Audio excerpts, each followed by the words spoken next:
एक मायूसी है लोगों में और सीधा सवाल पूछ रहे हैं कि क्या जैसे बाबरी मस्जिद खोदी गई, ज्ञान व्यापी भी उसी राह पर है। आसार तो ऐसे ही लग रहे हैं। इमाम काउंसिल संवैधानिक तरीके पर पूरी कुव्वत लगाएगी, यानी बनारस से लेकर दिल्ली सुप्रीम कोर्ट तक आखिरी मंजिल तक इमाम काउंसिल अदालती और लीगली लड़ाई लड़ेगी। विश्वनाथ मंदिर के एक पुजारी हैं, उन्होंने भी ये बात कही है कि ये शिवलिंग नहीं है। कि संविधान को चुनौती है या मुसलमानों को चुनौती है कि ज्ञान व्यापी भी हमने ले लिए, हम बाबरी मस्जिद भी ले लेंगे।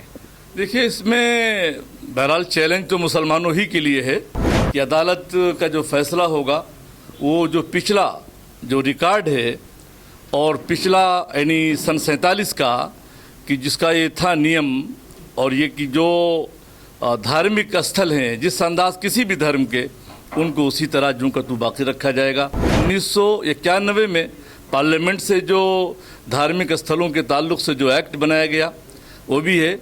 तो अभी बहरहाल इतना मायूस नहीं होना चाहिए कि जितनी मायूसी का इजहार आप कर रहे हैं।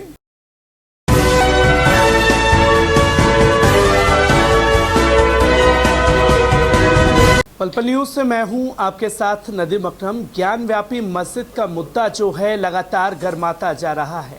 सुप्रीम कोर्ट में आज सुनवाई होनी है। सुप्रीम कोर्ट की सुनवाई से पहले तमाम मुस्लिम तंजीमें अपने अपने बयान दर्ज कराती हुई दिखाई दी।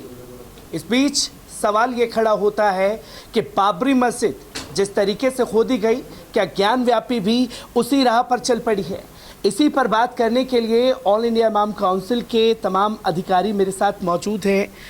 मैं आपसे जानना चाहूँगा, क्योंकि एक मायूसी है लोगों में और सीधा सवाल पूछ रहे हैं कि क्या जैसे बाबरी मस्जिद खोदी गई, ज्ञान व्यापी भी उसी राह पर है। आसार तो ऐसे ही लग रहे हैं, लेकिन मायूस होने की ज़रूरत नहीं है, इसलिए कि अभी जो कंडीशन है वो कंडीशन कतई नहीं है। तो अभी अदालत का फ़ैसला बाकी है और उम्मीद है कि अदालत का जो फ़ैसला होगा वो जो पिछला जो रिकॉर्ड है और पिछला यानी सन 47 का कि जिसका ये था नियम, और ये कि जो धार्मिक स्थल हैं जिस अंदाज किसी भी धर्म के, उनको उसी तरह जूं का तू बाकी रखा जाएगा। उसके अलावा 1991 में पार्लियामेंट से जो धार्मिक स्थलों के ताल्लुक से जो एक्ट बनाया गया वो भी है। तो अभी बहरहाल इतना मायूस नहीं होना चाहिए कि जितनी मायूसी का इजहार आप कर रहे हैं। अभी प्रोसेस है, देखा जाएगा, लीगली लड़ाई लड़ी जाएगी, कानूनी लड़ाई लड़ी जाएगी। वो जो हमारे दलाइल हैं, हिस्टोरिकल जो फैक्ट है वो रखा जाएगा और उसके बाद क्या नतीजा आएगा वो भी देखा जाएगा। 1991 एक्ट की बात तो कर रहे हैं, क्योंकि 1991 एक्ट की अगर बात की जाती तो पिटीशन रद्द हो जानी चाहिए थी। सुप्रीम कोर्ट ने उसकी अर्जी भी दाखिल कर ली, ये कहते हुए कि जो चीज़ें मिली हैं वो चीज़ों की सर्वे किया जाएगा, उसके बाद फैसला सुनाया जाएगा। जब संविधान को ही चुनौती देने का काम किया जा रहा है, जो चीज़ें पहले बना दी गई, इसमें सीधे तौर पर आप कैसे देख रहे हैं कि संविधान को चुनौती है या मुसलमानों को चुनौती है कि ज्ञान व्यापी भी हमने ले लिए, हम बाबरी मस्जिद भी ले लेंगे? देखिए, इसमें बहरहाल चैलेंज तो मुसलमानों ही के लिए है और अदालत को चुनौती देने की जो बात है, मैं नहीं समझता कि अदालत को चुनौती दी जा रही है। बहरहाल अदालत एक दरवाज़ा है और एक वो जगह है कि जहां सारे लोग पहुंचते हैं। तो अर्जी दाखिल करने वालों ने अपनी अर्जी वहां दाखिल की है, रिट दायर की है।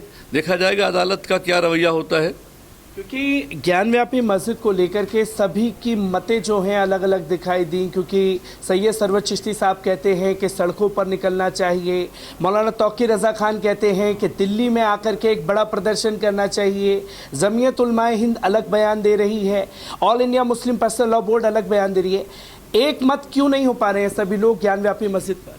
नहीं, मत एक ही है। अब वो अलग अलग मसले का हल सब पेश कर रहे हैं, लेकिन मैंने जैसा कि कहा कि मंजिल एक ही है।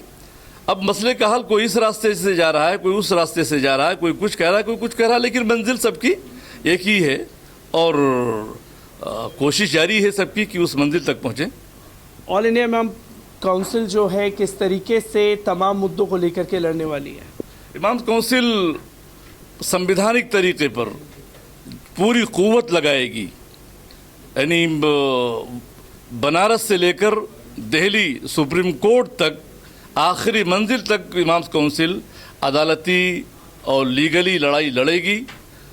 इसमें क्या होता है ये तो बात की चीज़ है, लेकिन हम एक इंच भी लीगली लड़ाई से पीछे हटने वाले नहीं हैं।